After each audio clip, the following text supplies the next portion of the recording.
কংগ্রেসের জোট, মাওবাদী মানুষের জোট, যারা বিজেপিকে হারাতে পারে এবং বিজেপিকে হারাতে পালিয়ে চলে আসবে দিল্লি মসনদ থেকে বিজেপিকে ভোট বিদায় দেবে।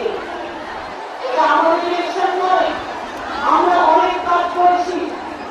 তার যদি কিছু বলি তাহলে যেন আপনারা জানেন বঙ্গবন্ধু বিশ্ববিদ্যালয় কত গুরুত্বপূর্ণ জায়গা।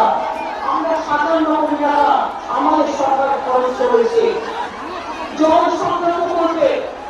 2,47,000 রয়েছে জল আমরা ইতিমধ্যেই পৌঁছে দিয়েছি।